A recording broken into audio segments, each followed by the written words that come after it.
Welcome. Good morning, good afternoon, good evening, wherever you are in the world. I have a special guest with us today, and I love how this came to be, Jillian. Jillian has won an award we'll talk about in just a moment. And the award was something really special. And she took the time to write to us here at Influential You and thank us for the contribution to the award. So, Jillian, without further ado, if you would just take a moment and introduce yourself first, say who you are and what you do, and then tell us about this award.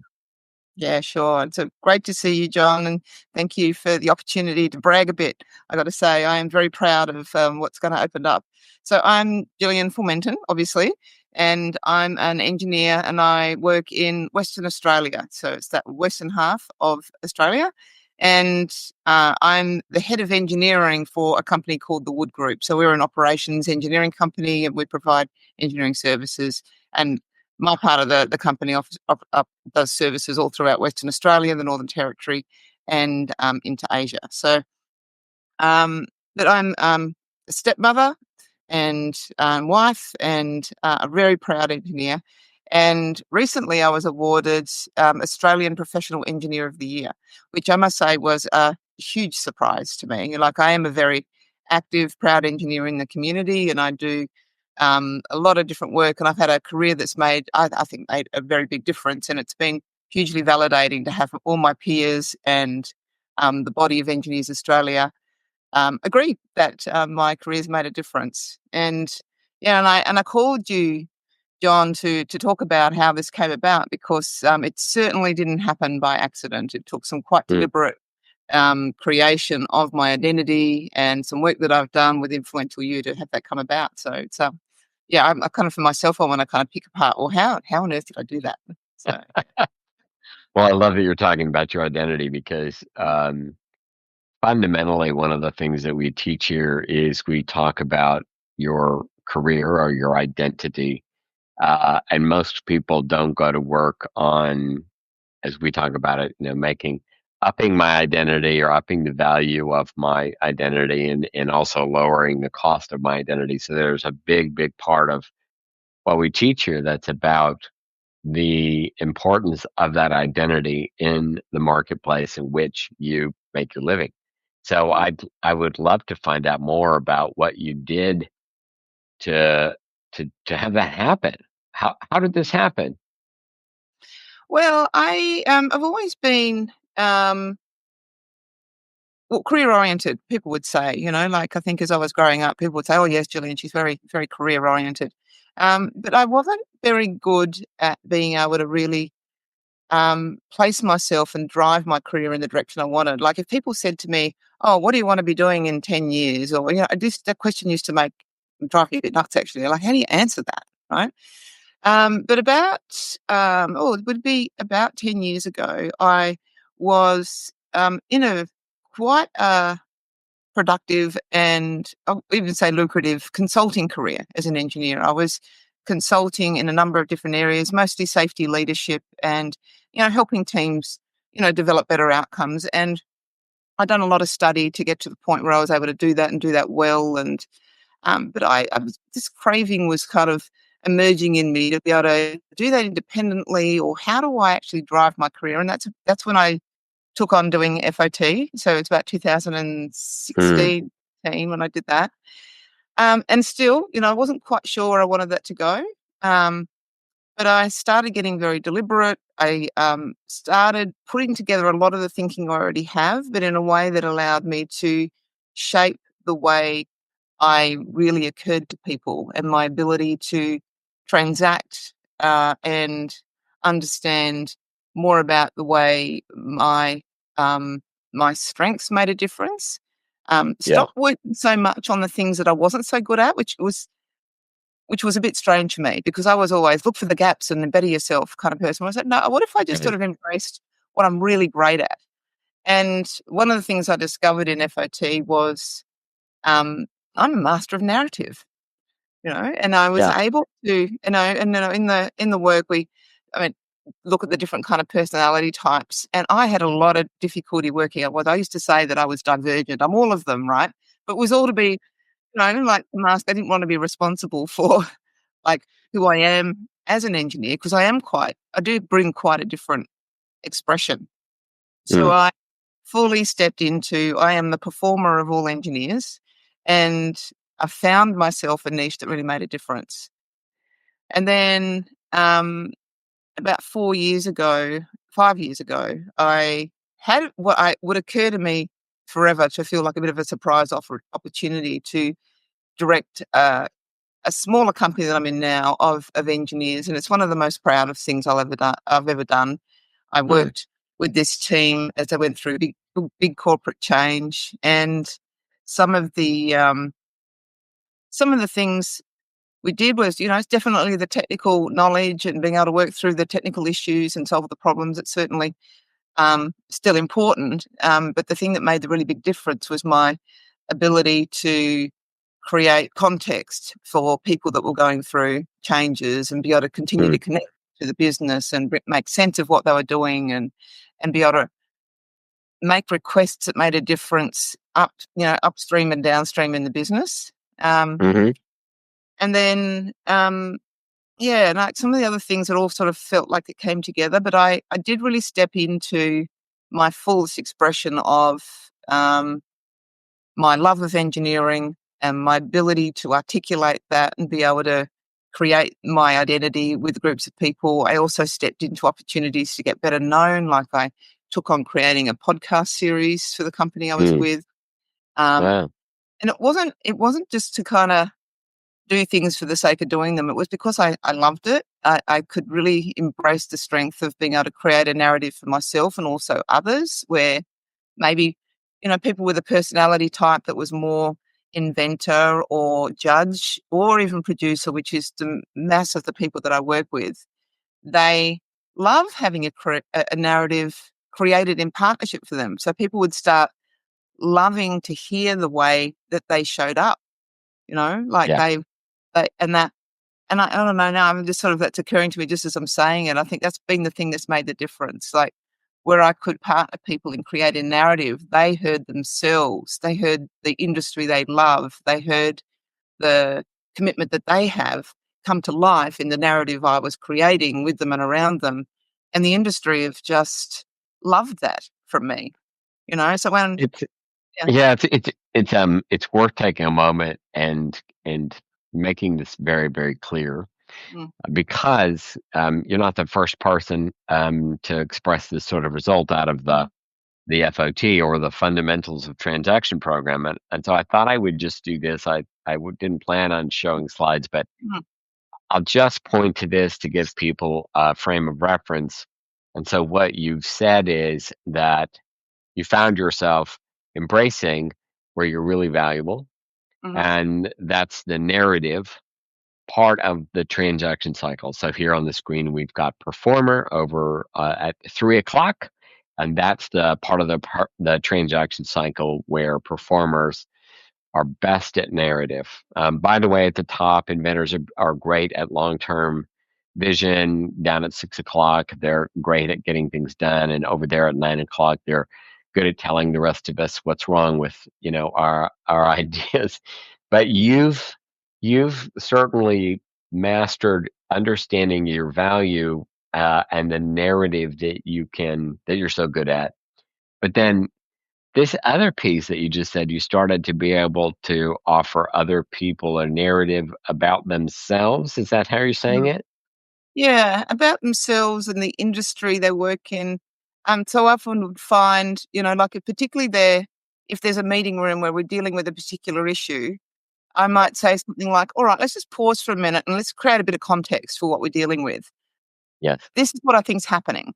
And then I'll say something that will pull on, well, what's the commitment I could hear or the direction that we're going in and then people will just kind of relax. And then the solid assessors in the room who are really concerned for the risks that we might be not ignoring or, that whole space of the concern that can rise in, when people are dealing with serious issues, dissolve somewhat and people could think again. All Mm, right. And also, I think the other thing that happens is where there's freedom of narrative, and people will actually bring their own, like they'll be like, there's a freedom for people to be able to speak what they think is true or what they want to contribute.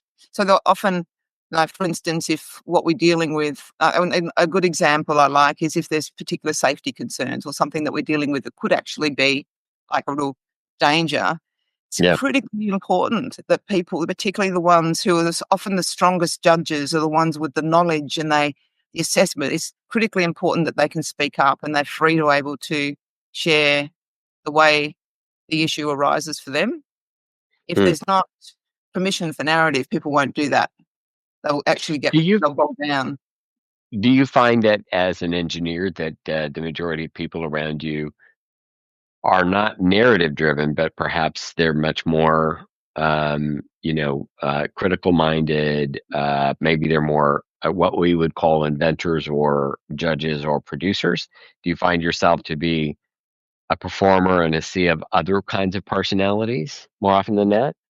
Absolutely, and I think it's one of the things that I heard often in my learning with Influential You was, like, what's the thing that sets you apart? Where's the thing where you can make a unique difference? And I am in a sea of critical thinkers. I mean, an engineer, when you think about what an engineer does to become one, you you train your brain to be able to predict and assess and calculate the risks faster and more accurately than anyone else, right? Mm. And to be able to bring that offering to the marketplace, whether it be an office. I don't think engineers think of the place as a marketplace often, but your office and company is, right. But it also means that they can live a life which is somewhat frustrating because they know more. They can see the way things are going to turn out, and they're desperate for people to understand sometimes about what they see. But then, without the narrative to be able to create a conversation about that and be able to invite people into that world, sometimes they feel quite stuck and often quite lonely. Actually, engineers are often. Often hear about the general narrative about engineers or the reputation we have is we're smart, but we're poor communicators, Yeah. and, like we think of the Dilbert style kind of, environment where people, like they're smart, but, like it's comical, right?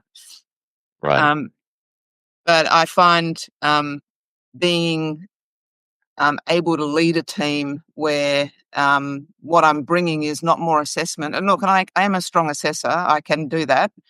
But what's needed from me is leadership that allows people to be the very best kind of professional they can be. And Mm. I really think that's what's being celebrated here. And that's what I'm proud of because the industry's gone. I mean, it kind of is about me, but it's also not, right? Because the industry's got, well, no, what we need is a voice for engineering. We need engineering to have the kind of narrative that brings forth what we've been craving for a long time. And here's someone is that obviously has a love and a passion and success in the field, um, and can also bring forth that specialness of engineering forward, and maybe even into other environments where people don't understand much about what we do at all. So I think Yeah. that's the thrill for me. And I am looking for ways that I can have this make a difference. Right? For me, like it would be silly not to look at what the opportunity of this year and to see what leverage I can leverage for my own career. I was well taught um, in influential you programs to make the most of leveraging those opportunities. However, it is also an opportunity to bring forth in our career something that's been, uh, you know, I don't know whether it's worse in Australia than anywhere else, but we have got some challenges, that we need to face, and it's a thrill to have an opportunity to be part of that. Mm. It's not surprising that you would be looking for the Mm. narrative you might construct from this opportunity. Yeah. I'm Mm. wondering, I'm wondering about something as well. So, some people who may have been following us for a long time have heard stories about some of the work we've done with some of the companies here in the United States, and one of them, quite famously, was a group of engineers, Mm. mostly inventors and producers, couple of judges, and there was a performer in the group Do you know this story about the performer in the group? I think so. I think I've met her. Is Oh, who I good. Oh, excellent. So her name is Marika. But the performer in the group had a similar kind of experience as you did, where she embraced her value. She started to make the most of her value rather than focus on her gaps. And then in having everyone else understand her value, they started to utilize that strength in ways they didn't know they could tap into. Mm, So simply said, many people began to say, all right, we need your narrative take on this. Can you address this contextually? Can you help us with the proper stories or anecdotes that we need to get buy-in with this sort of thing? So did you find people around you starting to utilize you in that way as well when you made your performerness, your narrative talents much more clear? yes, to begin with, I was working as a consultant, so it certainly built my ability to kind of work alongside others and build narrative for specific problems. I was working at the time as an intervention consultant, so sometimes picking apart when things had gone badly, we've spent, $500 million more than we should have, or that kind of project issue, or so you're bringing narrative, and I was already a proficient consultant and coach, and in that kind of engineering environment. I think the thing that's made the biggest difference for me has been the narrative I bring to the leadership. Right now, the first role, real leadership in engineering role, after did this training, was for a team of about 150 engineers and designers. I currently lead a team of about 300 plus our offshore groups. So it's about between 450 and 500 engineers. So it's the narrative at the leadership edge now that makes a difference. But it is the same. It is the same kind of thing.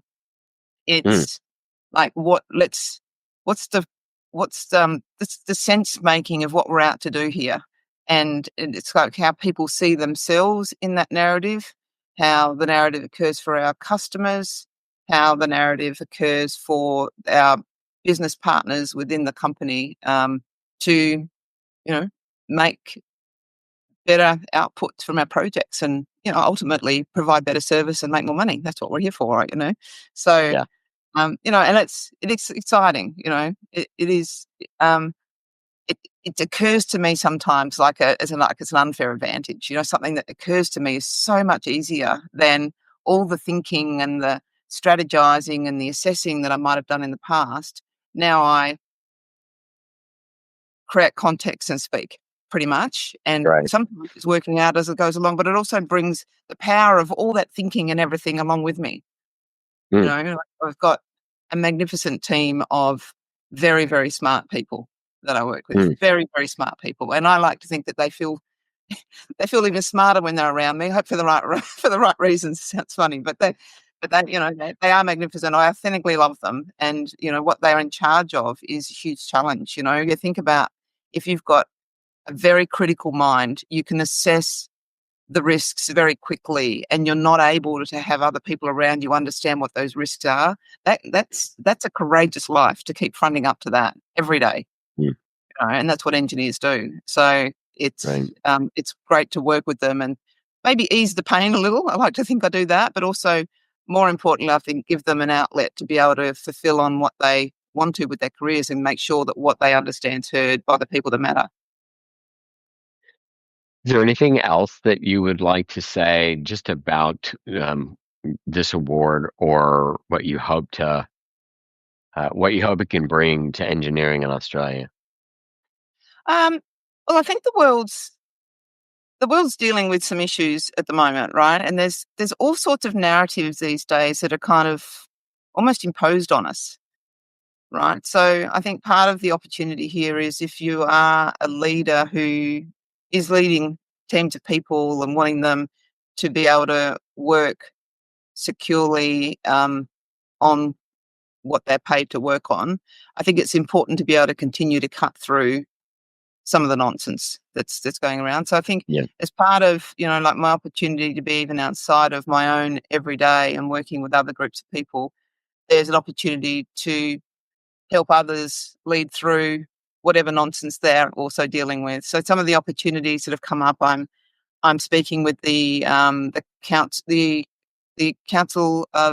Australian Council of Engineering Deans. So that's all the engineering deans around Australia for the universities in Australia, and I'm having a conversation with them, which will look a little bit like this with 50 people on Tuesday, and that's to bring some context to their really important job, which is to lead the engineering faculties at their universities, and they want to know, is what I'm doing making a difference? What do our students need? Like, how do you Mm. become like you know, a, a, a great graduate and be able to make a difference as an engineer? So that'll be good. I've also been asked to do a tour of my university. So I went to the University of Tasmania, um, which is in Hobart, and in for those outside of Australia, that's the island down the bottom.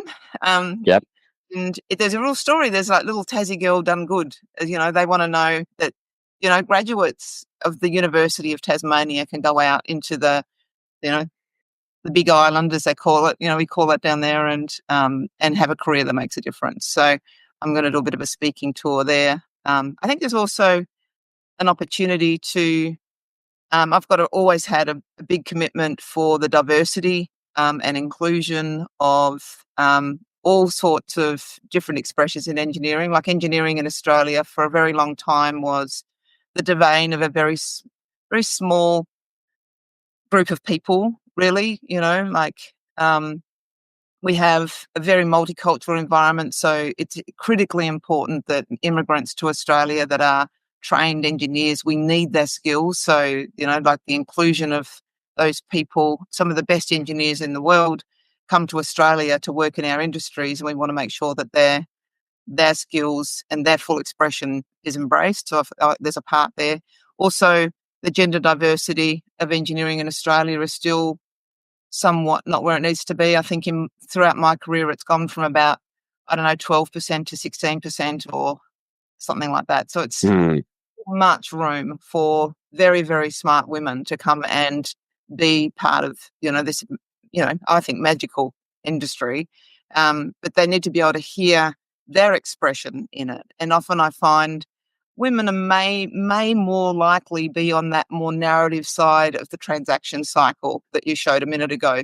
More likely, women can be exceptional assessors, but sometimes the skills that are most needed are the ones that balance some of that very strong judge kind of element that can be in our industry. And I think that's the opportunity of diversity, is to be able to really embrace the different kinds of personality. In fact, often when I'm thinking about and even speaking about the opportunity of diversity inclusion, I'm thinking of the transaction cycle that you showed, and the different personality types, and the magic that happens when you really do have voices from all the way around that cycle that can build the conversation. And engineering is often heavily weighted to the left. It's just a Right. it's just a picture of the kind of mind that would become an engineer. So the more we balance it, and the access to balance it is through diversity and inclusion, and really doing the work, the discipline work, to make sure that we're looking from that view. Mm. I've always appreciated. Mm? I'm sorry. All right, just rather than doing what we've always done, because that's kind of that icky kind of comfortable that just keeps us Right. stuck. Right. Right. Well, I've always deeply appreciated your commitment and what matters to you.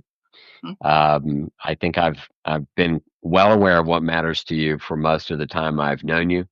And I think if anybody knows Jillian Formentin, then it's very clear where your heart is and where where what matters to you is. So I thank you for your commitment to all of that, because it's a wonderful thing to watch, and I'm so grateful that you had the opportunity to study here, mm, and I'm so grateful that you won a well earned award, mm, and I'm glad that you're bragging about it.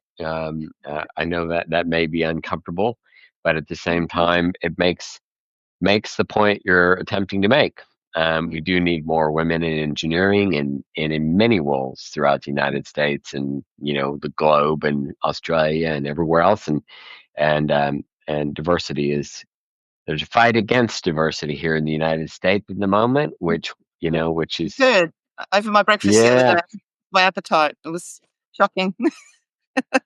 yeah. Well, we won't go too political, but in many cases, I do the same thing when I think about diversity. I think of the transaction cycle. I think about it in terms of not only personality, but also the magic that happens whenever we get people of diverse minds and thoughts all together at one table.